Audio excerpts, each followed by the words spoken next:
hi, Diane Ravitch. So nice to see you again. Well, hello, Madeline Hunter.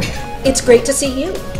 Diane, I picked up your latest book, The Death and Life of the Great American School System. I was really surprised to hear your turnabout on some of the key issues you've always supported, like the accountability and No Child Left Behind and school choice. I just had an eye-opening experience when I realized the expectations of 100% proficiency in math and reading by 2014 were unattainable. But more than that, those unattainable expectations were based wholly on test scores, and the future of teachers, students, and schools rest on those. Did you know that those tests vary from state to state? I didn't know that before I read your book, but how do they vary? Each state was able to select its own test and set proficiency levels. Now that's inconsistent.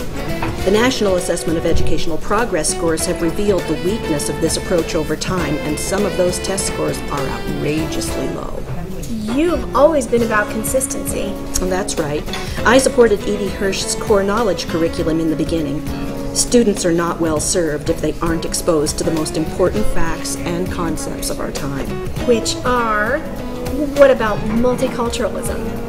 Well, look, as I wrote back in 1992 in A Culture in Common, American history and literature should explain who the American people are and where they came from. How can American students, all of them, be fully educated if they have no concept of our collective roots? Well, but that's the past. I'm more concerned about the future. Our schools need to be preparing students for their lives as citizens and working people, and they will be ill-equipped if they don't have the basic skills. That's why I developed the Madeline Hunter method. They'll be ill-equipped if they don't have higher-order thinking skills. I know it's all about breaking things down for you into little steps, right? Yes, mastery through process. Teachers need to consider what they want their outcome to be, then design a step-by-step process using the best cognitive research we have to get students there. Hi there, could I offer you another glass of Merlot? Oh, I'd love one. I think I've had plenty, thank you. All right, I'll be right back with that. The steps after identifying the outcome are: number 2, identifying requisite background skills and knowledge. 3, designing the learning behavior or activity. 4, conducting formative assessments. And 5, including what I call artistic use of research and intuition to make students' satisfying achievement more probable. Wow, Madeline, that's a mouthful. I just mean that teaching is an art, but it is based on science, as are all arts. Using that science separates the competent from the incompetent teacher. I agree that teachers need to be competent and informed. In fact, they need to be experts in their academic subject areas. But that's not enough. They also need to be able to guide students.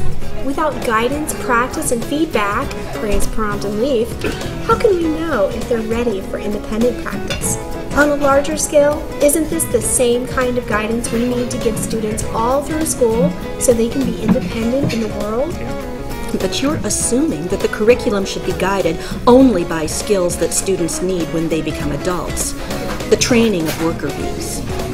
What about the arts? What about ideas that they may never have come across except in the traditional disciplines that were taught in school?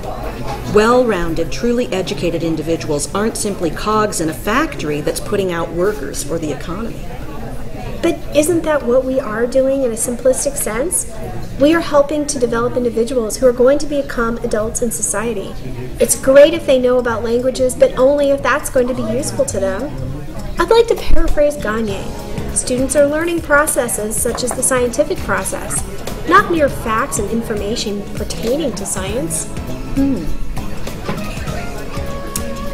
That's where I stand too. However, I think knowledge has value for its own sake.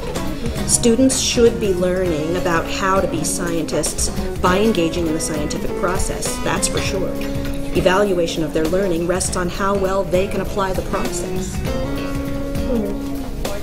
Well, then I think we can agree that in some sense, a behaviorist model is a good one for imparting core information.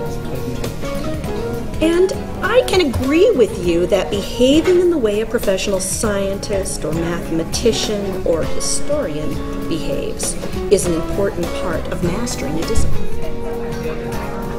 There you are. Would you like me to bring the bill out? That would be wonderful. I think we're about done. Yeah, thanks.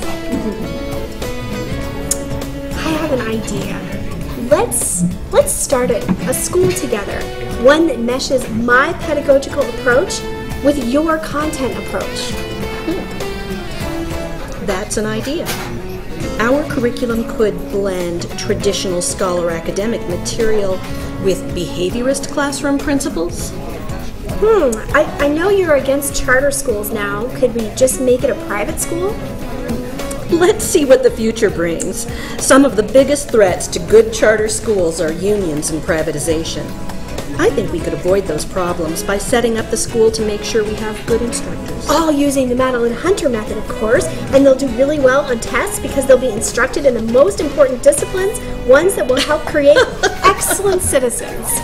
What should we call our new school? Well, I really like naming things after myself, like the Madeline Hunter method, or my articles called Madeline Hunter in the Classroom and What's Wrong with Madeline Hunter. No, I think we could come up with an acronym to rival KIP. What about Direct Instruction in Traditional American Education? What would that reduce to as an acronym? DITAE. Dite? Sounds like a little like ditto. Well, we'll be using a lot of dittos to help kids learn. I think it sounds like data. As in, our data is better than yours. Well, we can work on it. I've got to run. I have another Madeline Hunter article due tomorrow. It's been great.